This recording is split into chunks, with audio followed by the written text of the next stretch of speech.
Добре.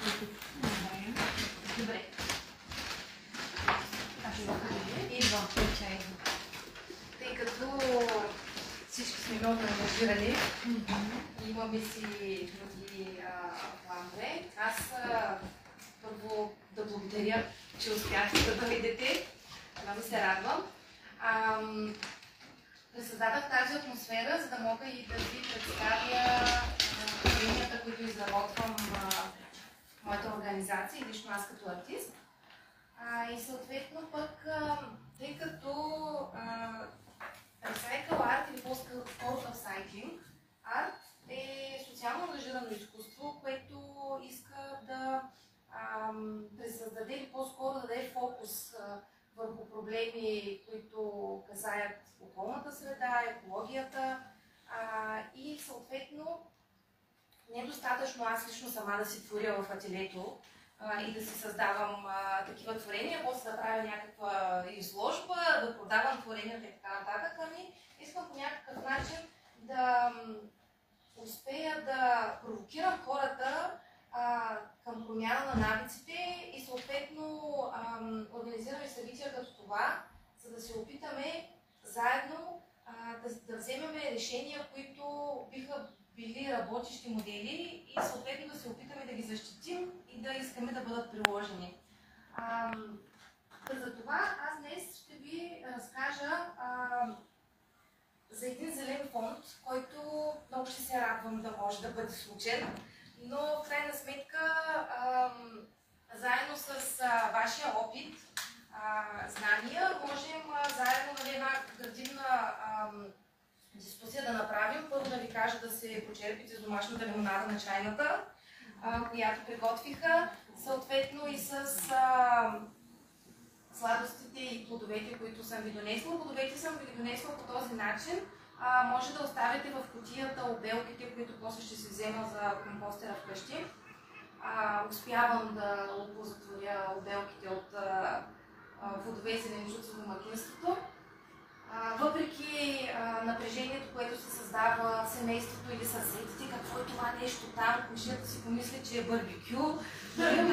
Както си помислиш, той е такъв пластмасов варел, който се върти, но както и да е. Вече ви споменах за социално ангажираното изкуство, което създавам. От около 5 години функционира организацията като такава. Опитвам се да си привлека финансиране фондово или пък фирми, които да подкрепят инициативи, провеждам занимания в училища, градини, университети, за това да прилагаме устойчиви практики с всички възрасти, с децата в детската градина, в училище, така че това е другата паралелна дейност, която извършвам. И всъщност би било хубаво, така се представям аз, но всички имаме досег до контакт с представителите от местната власт, доколко са отворени за прилагането на различни добри практики. Аз ще ви разкажа за това, което искам да ви представя, но искам и да ви обърна внимание, че имаме и гости от Младежкия център, който е новосформиран и в момента тече едно проучване, което е насочено към младежите, за да можем да разберем какви са техните потребности и нужди. И след като ви представя презентацията, ще им дам и на тях думата. И след това ще искам наистина да направим една дискусия, за да можем да стигнем до някакво решение, което евентуално да бъде крачката за прилагане на нещо готово, което ще искаме да внесем дори като предложение в общината. Така, връщам се на Зеления фонд, който съм чертала така с няколко полета.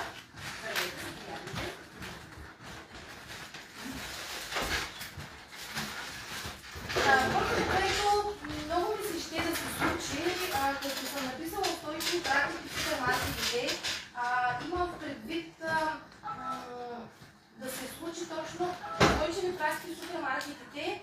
Едно, че лесно да можеш да си пазаруваш собствен съд. Това повечето от вас, които сте го пробвали в големите супермаркети, знаете, че не става. Има други пречки, които казват управителите, че имат като изисквания от Европейския съюз.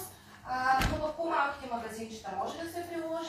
чували сте, че има така наречените рефилници, рефил на английски, по-скоро магазин, където заповядай, където можеш да си купуваш различни продукти насипно, без опаковка. Другото, което си мислех, че би било полезно, аз трудна да ги изреждам, пък съм си приготвила други слайдове за тях. Сега, ето тук, като говоря за супермаркетите, да си пазаруваш без опаковка. Бяха се появили няколко магазинчета за насипно пазаруване на перилни препарати, докато успея да обявя публикации в сайта, че ги има, правихме видеа, те взеха, че изчезнаха. Пък е нещо, което е много приятно. Аз бях свикнала, след това един месец ми трябваше да се пречупя, за да си взема прах в упаковка, защото си бях взела доста голямо количество и бях свикнала с мисълта, че вече по този начин ще си взимам перилен препарат. За насипно пазаруване на зърнени изделия. Сега знаем, че можем да си купуваме боб насипно, но не всичко можем да си купуваме насипно. Ако вие сте срещали някакви такива предложения, примерно златното зърнце, не знам, не съм пазарувала там, имат ли възможност, това, което е подпроектантска, дали имат възможност такова насипно пазаруване. Но тук основната ми идея е, ако може на местно ниво, не знам дали трябва да е на национално, на местно ниво да има стимули за бизнеса, за да могат те да прилагат тия практики. Те могат да бъдат различни. Тия стимули, ако ви харесва идеята, може всеки да даде някакво предложение, така както се го представя. Другото, което си мисля, че е полезно, да се даде пак като посока бизнесите и търговците да приложат, и в магазините да има, както примерно има щанд за здравословни храни, за такива за диабетици, да има щанд, който можете да си вземете устойчиви продукти, компостируеми, рециклируеми, като примерно визирам най-големия, в смисъл един от най-големите замърсители, мокрите кърпички. Има вече на пазара кърпички, които са biodegradable, разградими. Аз мога да кажа без значение от марката, тъй като компостирам, те наистина се разграждат, т.е. не е просто greenwashing. Идеята ми е да има възможност дали в магазина да имаш един щанд с такива продукти, защото като кажете на хората, ами ползвайте ги, ами те не могат да ги намерят. Нали, знаеш един магазин или там в Lidl или еди си къде, такова, но не винаги ти е удобно да си купиш. Затова би било хубаво да могат да бъдат лесно достъпни, защото примерно аз съм си търсила в аптеката, те ми предлагат 15 вида на примерно тази марка, но точно биоразградимите ги нямат, което е много странно. Съответно, просто нали, някак си не е в съзнанието на хората, на собственици, на търговците, че е хубаво да се използват продукти, които щадят природата и не замърсяват. Тук това, разбира се, е неизменна част от биоразнообразието, екологията, системата като такава. Хората са част от тази природа и съм сложила грижата за бездомните животни, но тук не съм аз най-големият специалист в това какви са необходимите мерки, които трябва да се предприемат. Знам, че имаше наскоро протести в тази посока, но неизменно трябва да бъде част от този така наречен зелен фонд, който аз съм думата не е планирала, не е измислила, ами който искам да ти е цел. Да съществува. Да, звучи. Пък, като казах на Криси, че искам да я поканя на сцената, сцената е тук при презентацията, е точно в тази посока при градската растителност и начина по който тя се подрязва, тъй като тя е агроном и е много вещ в тази област. Много ще се радвам, ако наистина дойде и каже според нея какво трябва да се включи тук за грижата за градската растителност. Да. Ако искаш, може да довършиш презентацията и после ще си поговорим за малко повече за растителност. Да, така или иначе, да, в смисъл обозначавам тогава какви са идеите на Зеления фонд. Сега тук е, да, аз малко съм ги разместила, ето тук са тези проценти, 30% биоразградими и рециклирани опаковки в магазините. Конкретно екологично образование в училище, това е една от по-големите сили, освен че създавам социално ангажирано изкуство. Заниманията в училищата лесно и с много така интерес и усмивка ме посрещат в часовете по технологии и предприемачество, в частна класа, по изобразително изкуство. В университетите също съм влизала в различни часове. И всъщност е хубаво да има една такава симбиоза и свързаност между организациите, които се занимават с екология, преподавателите, които имат такъв афинитет. Лично аз съм завършила няколко курса, имам сертификат като екологичен преподавател, конкретно нали, за да мога да преподавам на децата. И би било хубаво да има една такава свързаност с организациите, преподавателите и общината, за да можем да предадем тези добри устойчиви практики на децата. Но това пък неизменно означава, че и зелената инфраструктура вътре в самото училище трябва да е по такъв начин построена, че те лесно да могат да се разделят отпадъка. Нали, за компостиране вече още така не смея да говоря. Но конкретно за разделно събиране, моят опит е, че има училища, които си слагат кошета за разделно събиране в стаята, но се чупи комуникацията между персонала, който се грижи за хигиената. Те минават и слагат всичко в един чувал, защото не им се занимава и след това го изхвърлят. И това трябва да са някакви ясно определени правила, които да се спазват.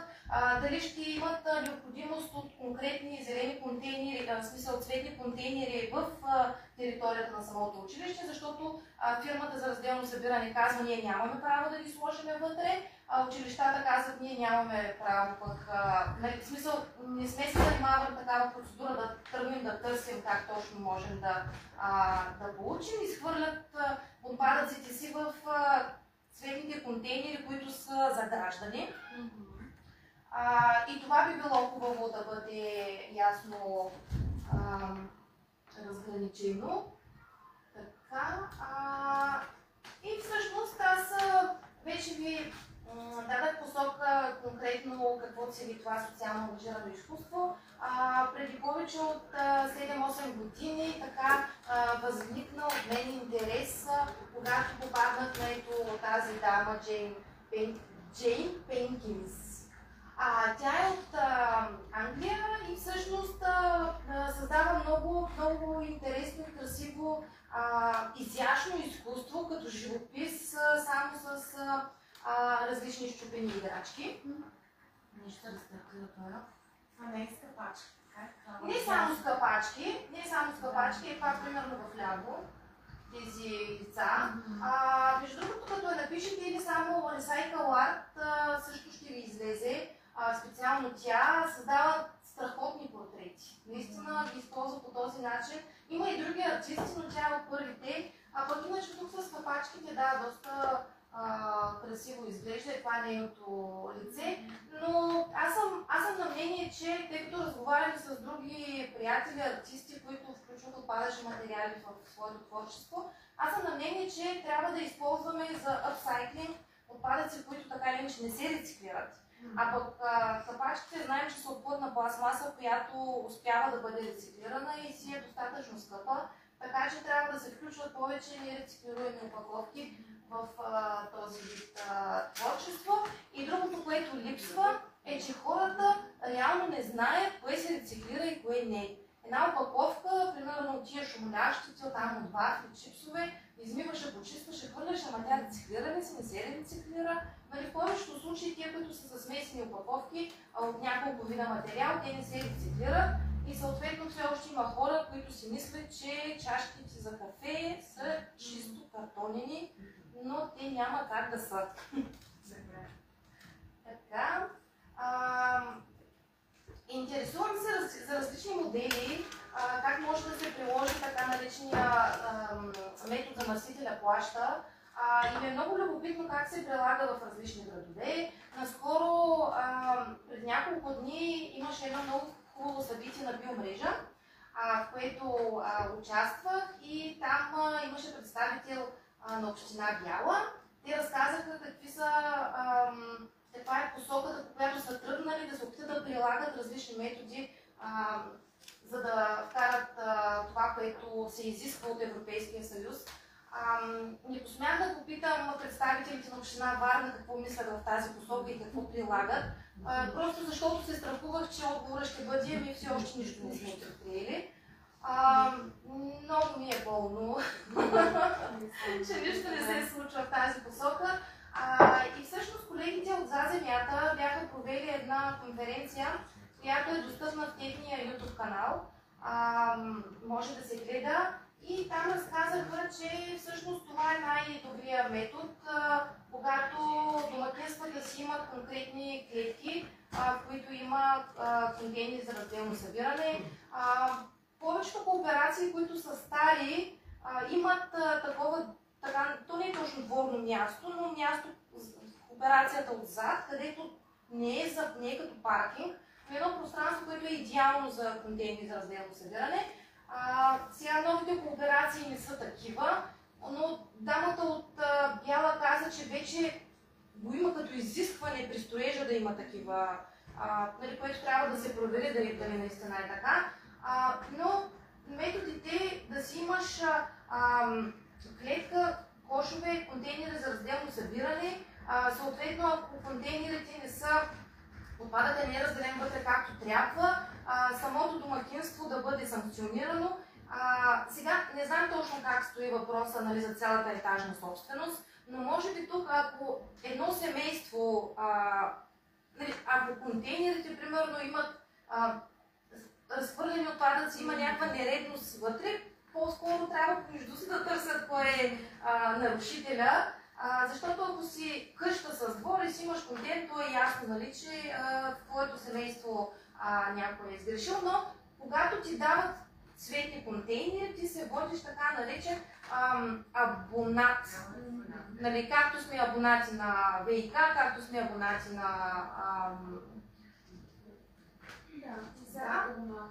Точно така. Да. И всъщност това е хърватския модел, който казва, че работи много добре. И казаха от Хърватия, че изцяло законодателството ние да имаме фирми за разделно събиране, които да приемат отпадъка, това е изцяло грешно законодателство и метод в държавата. Нали, поради тази причина не можем да въведем и както трябва депозитната система. Тя работи на 100%, всички знаем, че хората биха използвали, но заради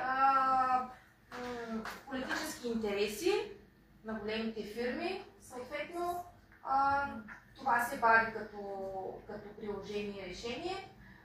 За компостирането исках всъщност тук по-скоро да отбележа, че в София е малко по-развито градското компостиране. Има в различните квартали така наречените споделени компостери. Тук при нас е малко неясна темата. Да не говорим, че общината трябваше да раздава едни компостери, които така и не разбрахме дали ги раздаде. В един момент аз разбрах, че още не са купени, нямам никаква информация вече какво се случва там. Но тук по-скоро въпросът не е според вас дали можем да прокараме тая линия, дали хората ще имат нужда, ако трябва проучване можем да направим, дали би работил този модел за споделено градско компостиране в различните общи части в кварталите. Съответно тук е много важно пък кой ще се ангажира да го обгрижва този компостер, защото то не е достатъчно само да си хвърлиш обелките, той си е като домашен любимец. Има нужда от обгрижване. Така, и мисля, че това бяха нещата, които исках да ви разкажа. Сега, ако желаете, мога да дам думата на колегите от Младежкия център да ви разкажат и те и след това ще обсъдим. Благодарим. Благодаря. Заповядайте.